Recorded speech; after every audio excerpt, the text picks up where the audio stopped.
Hi friends, welcome back to our channel TET and DSC Network. మన ఛానల్లో Telangana TET ఇంకా DSC వాళ్ళకి English మీడియంలో క్లాసెస్ అనేది యూట్యూబ్లో నేను అప్లోడ్ చేస్తున్నా. సో మనకి మార్కెట్లో ఇంగ్లీష్ మీడియంకి సంబంధించి మెటీరియల్ చాలా తక్కువ అవైలబుల్లో ఉంది, అవునా? సో నేను అన్ని సబ్జెక్ట్స్ యొక్క కంటెంట్ వీడియోస్ ఇంగ్లీష్ మీడియంలోనే చేసి ప్రతి ఒక్క పాయింట్ మీకు చాలా డీటెయిల్గా ఎక్స్ప్లెనేషన్ చేసి మన ఛానల్లో అప్లోడ్ చేసి ఒక్కసారి మీరు మన ఛానల్ విజిట్ అవ్వండి, మీకు చాలా యూజ్ అవుతుంది, ఓకేనా? సో నేను అన్ని క్లాసెస్ కూడా ఫ్రీగా యూట్యూబ్లో అప్లోడ్ చేస్తున్నా. సో నాకు మీ ఎంకరేజ్మెంట్ అండ్ మీ సపోర్ట్ కూడా చాలా అవసరం, ఎక్కువ మందికి మన వీడియోస్ అనేది యూజ్ అయ్యే వాళ్ళకి రీచ్ అవ్వాలంటే. సో దానికి మీరు ఏం చేయాలంటే వీడియోస్కి లైక్ చేయండి, మీ ఫ్రెండ్స్కి షేర్ చేయండి, కామెంట్ చేయండి అండ్ సబ్స్క్రైబ్ చేసుకొని డైలీ అప్డేట్స్ ఫాలో అవ్వడం మాత్రం మర్చిపోకండి, ఓకే? సో చాలా వరకు ఎక్కువ మంది వీడియోస్ చూస్తున్నారు కానీ లైక్స్ చేయట్లేదు. సో ఖచ్చితంగా మీరు వీడియోస్కి లైక్ చేయండి. సో మన ఛానల్లో theme to production exchange and లివ్లీహుడ్కి సంబంధించి నేను 6th క్లాస్ అండ్ 7th క్లాస్లో ఉన్న లెసన్స్ అన్నీ కూడా నేను మన ఛానల్లో అప్లోడ్ చేశాను. సో ఖచ్చితంగా మీరు ఈ వీడియోస్ చూడండి, మీకు చాలా యూజ్ అవుతాయి, ఓకే? సో ఈ వీడియోలో వచ్చేసి 8th క్లాస్ థీమ్ 2లో ఉన్న లెసన్స్ అన్నీ కూడా చూద్దాం. 3 లెసన్స్ ఉంటాయి టోటల్. సో ఆ 3 లెసన్స్ గురించి మనము డీటెయిల్గా చూద్దాం. సో ఫస్ట్ లెసన్ వచ్చేసి ఏంటి అంటే మనీ అండ్ బ్యాంకింగ్. సో మనకి మనీ అనేది ఎట్లా ఎమర్జ్ అయింది, డిఫరెంట్ టైప్స్ ఆఫ్ బ్యాంక్స్ ఉంటాయి and different types of payments ఉంటాయి, డిఫరెంట్ టైప్స్ ఆఫ్ అకౌంట్స్ ఉంటాయి. సో వాటన్నిటి గురించిగా మనకి ఈ లెసన్లో కవర్ అయిపోతుంది. సో ఖచ్చితంగా వీడియోని స్కిప్ చేయకుండా ఎండ్ వరకు చూస్తేనే మీకు ప్రతి ఒక్క పాయింట్ అనేది అర్థమవుతుంది. So first point. So first మనకి మనీ కంటే ముందు ఫస్ట్ వచ్చేసి ఏముందంటే barter system. So barter system అంటే ఏంటిదంటే exchanging goods directly against the other goods without the use of money, ఓకేనా? బార్టర్ సిస్టమ్ అంటే ఏంటి, గూడ్స్ని ఎక్స్చేంజ్ చేసుకోము అగెనిస్ట్ ద అదర్ గూడ్స్, వేరే గూడ్స్ తోటి మన గూడ్స్ అనేది ఎక్స్చేంజ్ చేసుకోవడమే, మనీ అనేది ఇక్కడ ఇన్వాల్వ్ కాదు. సో ఈ బార్టర్ సిస్టమ్ వల్ల కొన్ని బెనిఫిట్స్ ఏమున్నాయంటే వాల్యూ ఆఫ్ గుడ్ ఈజ్ కొన్ని డిఫెక్ట్స్ ఏమున్నాయంటే value of goods is difficult. So గూడ్స్ని వాల్యూ చేయడం కొంచెము డిఫికల్ట్ అయ్యేది. Next goods cannot be separated. Next some objects are difficult to hide, okay? Third one ఏంటి, some objects are difficult to hide. ఈ 3 points గుర్తుంచుకోండి, ఎందుకంటే మనకి ఏబిసి అని ఇచ్చేసి విచ్ ఈస్ కరెక్ట్ అని ఏబిసి అని చెప్పేసి ఆప్షన్స్ ఇవ్వడానికి ఛాన్సెస్ ఉన్నాయి ఇట్లాంటివి.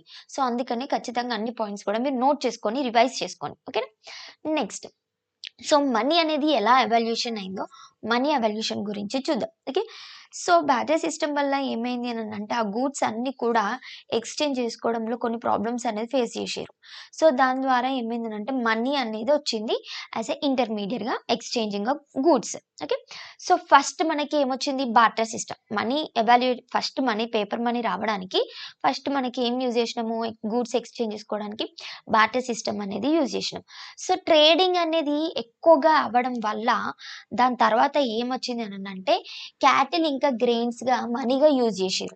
ఎర్లీ ఏజెస్లో ట్రేడింగ్ అనేది ఎక్కువగా అయిపోయి గూడ్స్ తీసుకురావడానికి ఎక్స్చేంజ్ చేసుకోవడానికి గ్రెయిన్స్ ఇంకా క్యాటిల్ని కూడా మనీ లాగా యూజ్ చేసారు.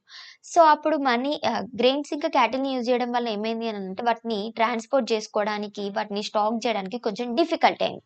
సో అట్లా డిఫికల్టీ అవ్వడం వల్ల the used the attracted metals like copper, bronze, silver and gold as a medium of exchange. So ఈ మెటల్స్ యూజ్ చేయడం వల్ల బెనిఫిట్స్ ఏంటి అంటే it was easy to divide into smaller parts and to carry at any place, ఓకేనా? So మెటల్స్ని చిన్న చిన్న పార్ట్స్గా divide చేసి ఎక్కడికైనా క్యారీ చేసుకోవచ్చు. నెక్స్ట్ సో ఇవన్నీ కూడా చాలా వాల్యుబుల్ మెటల్స్ కాబట్టి they were acceptable by all, ఓకేనా? ఈ మెటల్స్ అనేవి అందరూ కూడా యాక్సెప్ట్ చేసిండ్రు మనీగా. నెక్స్ట్ దీని ద్వారా కొన్ని ప్రాబ్లమ్స్ కూడా వచ్చినాయి మెటల్స్ ద్వారా.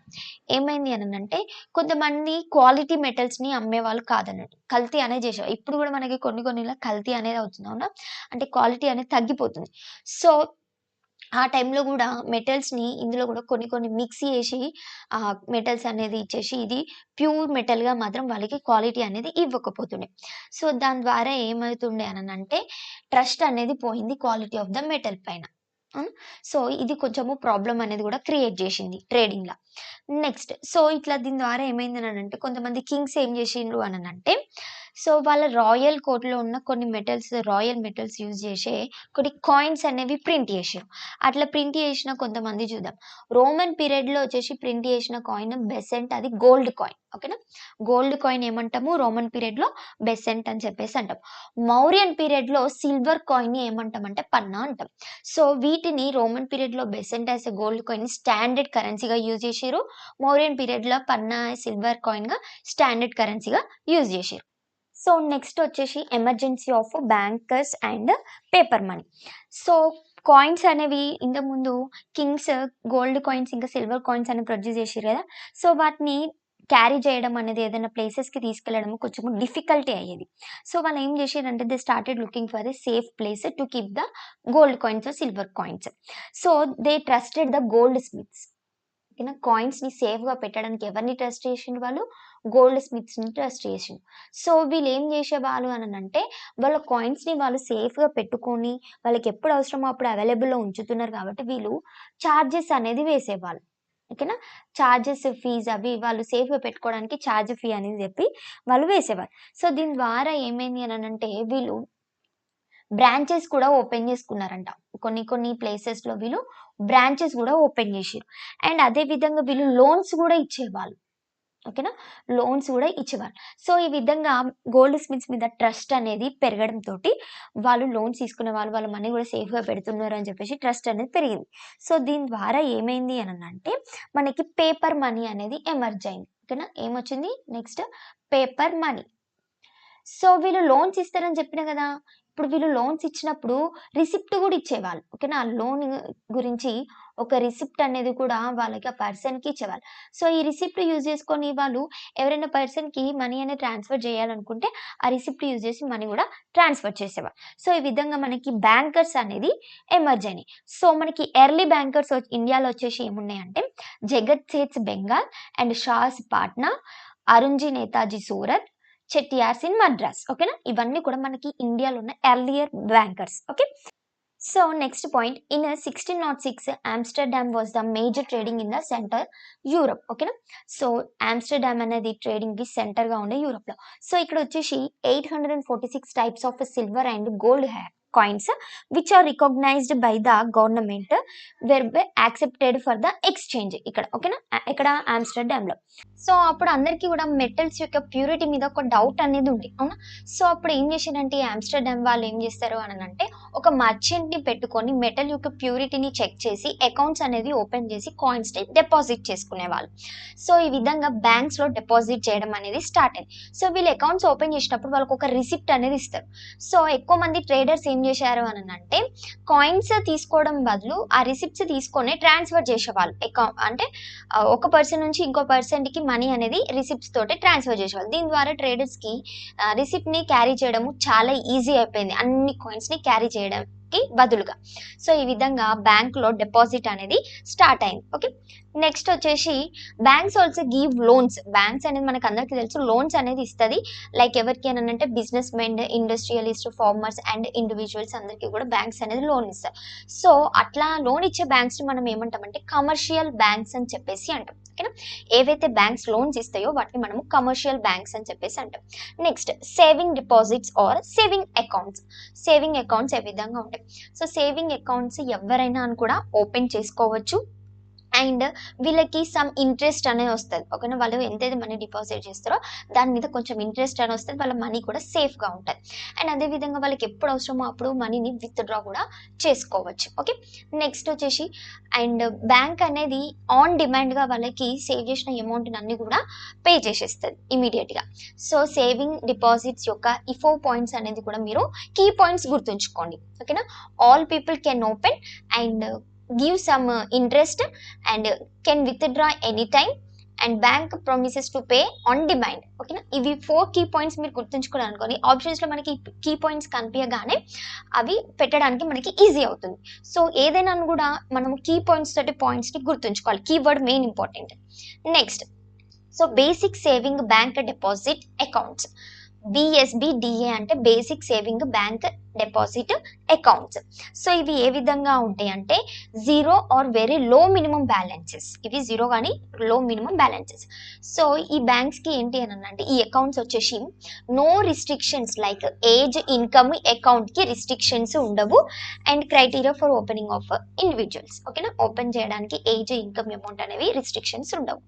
నెక్స్ట్ మాక్సిమం విత్డ్రాల్స్ వచ్చేసి 4 withdrawals in a month with the including ATM withdrawals also. ఓకేనా, సో డిఎస్బిడిఏ అకౌంట్స్ కి కీ పాయింట్స్ ఏంటి? జీరో అకౌంట్, ఎంత జీరో మినిమం బ్యాలెన్స్ తోటైనా ఓపెన్ చేయొచ్చు.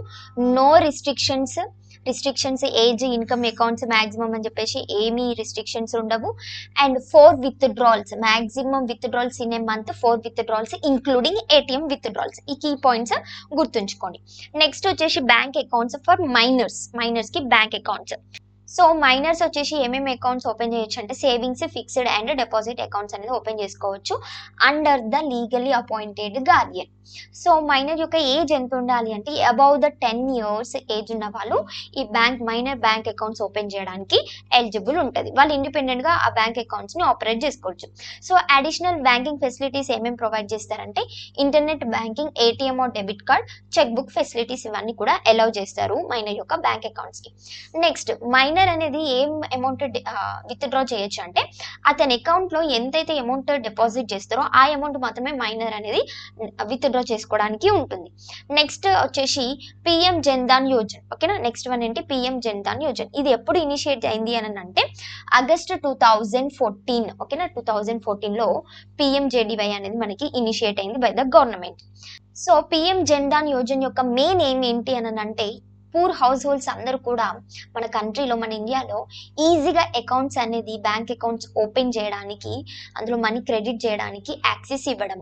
సో బ్యాంక్ అకౌంట్స్ కూడా విత్ జీరో బ్యాలెన్స్ అకౌంట్స్ తోటి open చేయడానికి యాక్సెస్ ఇవ్వడం అనేది ఈ స్కీమ్ తోటి ఉంటుంది. Under this scheme the government is giving RuPay debit cards. ఓకేనా, so RuPay debit cards under which scheme they are giving? PM Jan Dhan Yojana. Okay, so along with the rupee debit cards, they are also giving rupees 1 lakh accident insurance coverage. Okay na? So enta accident insurance coverage enta under PM Jandhan Yojana? Rupees 1 lakh. Okay, next.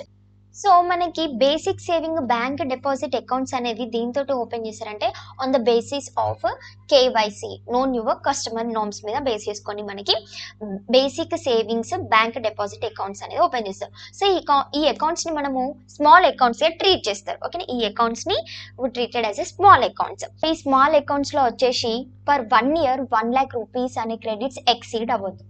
Next maximum balance in the account should not exceed 50,000 rupees. ఓకేనా, maximum balance ఎంత exceed అవ్వదు? 50,000. and total credits in a year should not exceed 1 lakh rupees. Okay, next, so total amount of debits by way of cash withdrawals or transfers should not exceed 10,000 rupees in a month. Okay, so in a month అన్ని withdraws కూడా 10,000 అన్ని కలుపుకొని withdraws, transfers కానీ withdraws అన్ని కలిపి కూడా 10,000 అనేది exceed అవ్వదు. Okay, next, so small accounts are valid for a period of 12 months. So if the person want to extend another 12 months, he should provide a valid documents, officially valid documents should provide if you want to extend another 12 months. Okay, next వచ్చేసి current account deposits. So current account deposits అని అంటే large businesses ఉంటాయి కదా, వాళ్ళకి huge amount daily everyday huge amount అనేది రావడము, and goods ఎక్కువగా goods purchase చేయాలంటే ఎక్కువ అమౌంట్ అనేది డెబిట్ అవ్వడము ఈ విధంగా ఉంటుంది. కాబట్టి వాళ్ళ కోసం కరెంట్ అకౌంట్ డిపాజిట్స్ అనేవి యూజ్ చేస్తాం. సో వీళ్ళకి వచ్చేసి నో రిస్ట్రిక్షన్స్ ఉంటాయి. దేనికి అని అంటే విత్డ్రాల్స్ కి కానీ డిపాజిట్స్ కి కానీ రిస్ట్రిక్షన్స్ అనేవి ఉండవు. నెక్స్ట్ వచ్చేసి the bank does not pay any interest. ఓకేనా, బ్యాంక్ అనేది ఇంట్రెస్ట్ పే చేయదు. కరెంట్ అకౌంట్ డిపాజిట్స్ కి బ్యాంక్ ఇంట్రెస్ట్ అనేది పే చేయదు. ఓకే, సేవింగ్స్ అకౌంట్స్ కి మనకి ఇంట్రెస్ట్ అనేది కొంత ఇంట్రెస్ట్ అనేది పే చేస్తుంది. Next fixed deposits. Fixed deposits అంటే ఏంటి? మనము కొంత పీరియడ్ ఆఫ్ టైంకి అమౌంట్ని బ్యాంక్లో డిపాజిట్ చేయడం. సో ఆ పీరియడ్ వచ్చేసి ఎంత ఉంటుంది అంటే 1 year, 2 years, 5 years are 7 years ఈ విధంగా ఉంటుంది. సో ఈ 1 year మనము అమౌంట్ అనేది డిపాజిట్ చేస్తే ఆ 1 yearలో ఎప్పుడు కూడా మనము మనీని విత్డ్రా చేసుకోవడానికి ఉండదు. Next, so rate of the interest వచ్చేసి ఫిక్స్డ్ డిపాజిట్స్లో ఎక్కువగా ఉంటుంది. సో మనకి ఇక్కడ క్లియరింగ్ బ్యాంక్స్ అంటే ఏంటివంటే బ్యాంక్స్కి కూడా చెక్స్ అనేవి వస్తాయి కదా, వాళ్ళు కూడా లోన్స్ ఇస్తారు, బిజినెస్కి లోన్స్ ఇస్తారు. అవన్నీ అకౌంట్స్ యొక్క రిసిప్ట్స్ కానీ ఎవరి నుంచి ఎంత రావాలి ఏంటిదని చెప్పేసి రావాలి అంటే అన్ని బ్యాంక్స్ యొక్క డీటెయిల్స్ అన్నీ కూడా ఎవరు చూసుకుంటారంటే క్లియరింగ్ బ్యాంక్ వాళ్ళు చూసుకుంటారు. ఓకేనా. Next, so payments and receipts between banks are done by this clearing banks. Okay. Next, so demand draft, DD అంటే ఏంటిదంటే మనము ఆర్గనైజేషన్కి అడ్వాన్స్గా వాళ్ళ యొక్క సర్వీసెస్ అనేది మనము తీసుకోవాలంటే మనము ఫస్ట్ డిడి అనేది పే చేస్తాం. ఓకే.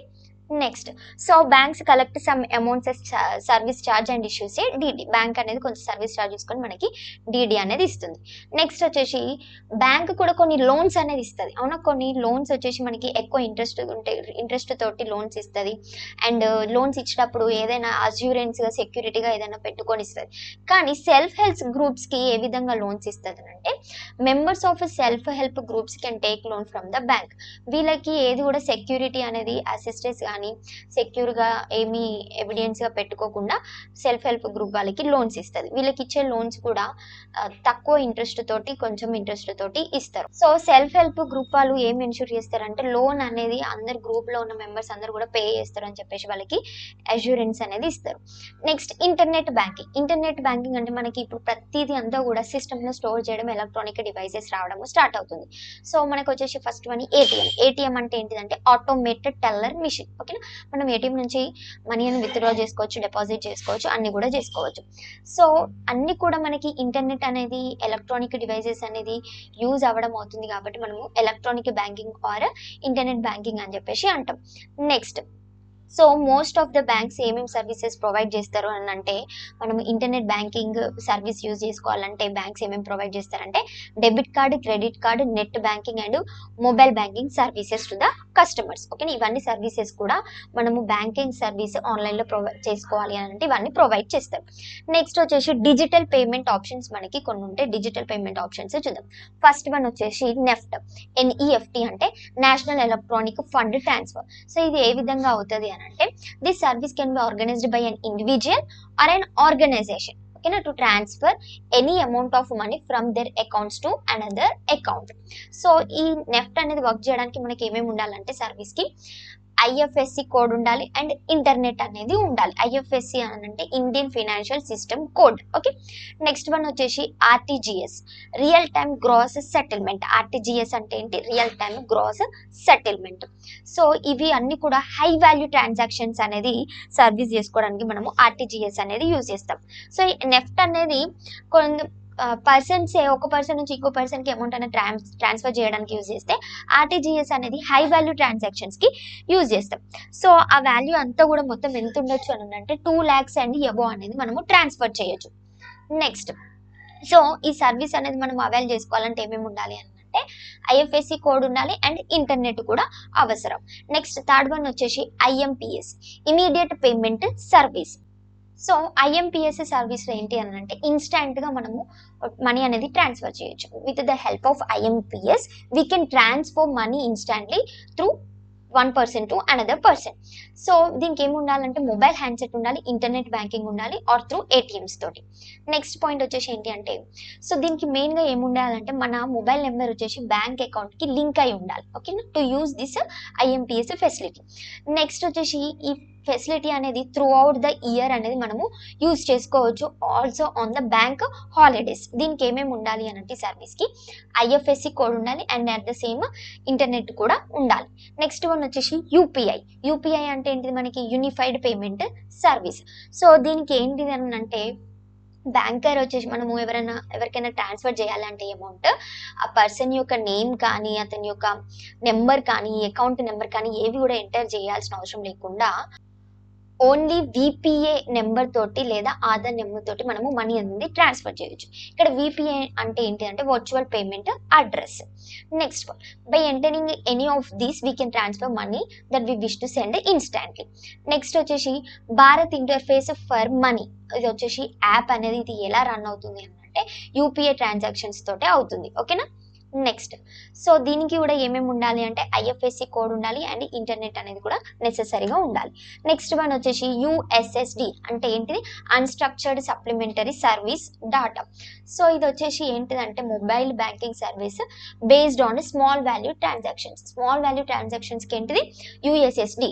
అదేవిధంగా హై వాల్యూ ట్రాన్సాక్షన్స్కి ఏంటిది ఆర్టీజీఎస్. ఓకే, వేరియేషన్ అనేది గుర్తుంచుకోండి. ఓకే, నెక్స్ట్ సో ఇది ఫోన్లో బేసిక్ ఫీచర్స్ ఉన్న ఫోన్లో కూడా మనము ఈ సర్వీస్ అనేది మనము యూజ్ చేసుకోవచ్చు.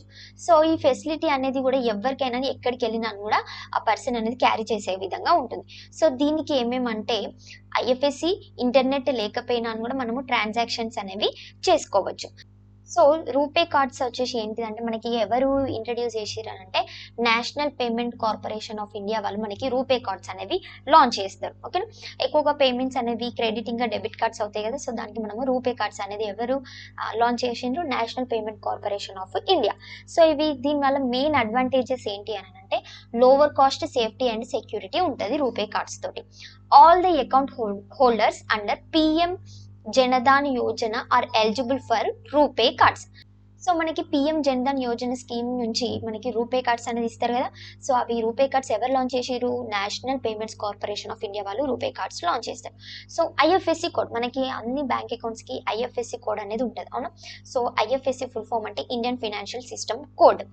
సో ఇది మొత్తం కూడా 11 డిజిట్ కోడ్ ఉంటుంది. ఫస్ట్ 4 ఆల్ఫాబెట్స్ అనేది బ్యాంక్ని ఇండికేట్ చేస్తే రిమైనింగ్ నెంబర్స్ అనేది బ్రాంచ్ని ఇండికేట్ చేస్తుంది. ఓకేనా, లైక్ ఆంధ్ర బ్యాంకా, లేదంటే ఎస్బీఐ బ్యాంకా, సౌత్ ఇండియా బ్యాంక్, ఇట్లాంటివన్నీ కూడా ఫస్ట్ 4 ఆల్ఫాబెట్స్ అనేవి ఇండికేట్ చేస్తే రిమైనింగ్ నెంబర్స్ అన్ని కూడా ఆ బ్యాంక్ యొక్క బ్రాంచ్ అనేది ఇండికేట్ చేస్తుంది. ఓకేనా, సో ఇదంతా కూడా 8th లెసన్లో ఉన్న మనీ అండ్ బ్యాంకింగ్ సిస్టమ్ గురించి డీటెయిల్ ఎక్స్ప్లెనేషన్ అన్ని పాయింట్స్ కూడా నేను కవర్ చేసిన. ఓకే, నెక్స్ట్ వచ్చేసి ఇంకా 2 లెసన్స్ ఉన్నాయి మనకి. థీమ్ 2లో ప్రొడక్షన్ ఎక్స్చేంజ్ ఆఫ్ లివ్లీహుడ్లో ఇంకా 2 లెసన్స్ ఉన్నాయి 8th క్లాస్లో. అవి నెక్స్ట్ వీడియోలో మొత్తం కూడా అప్లోడ్ చేస్తా. Okay, so friends, don't forget to like, share, comment and subscribe our channel. Thanks for watching. See you in the next video.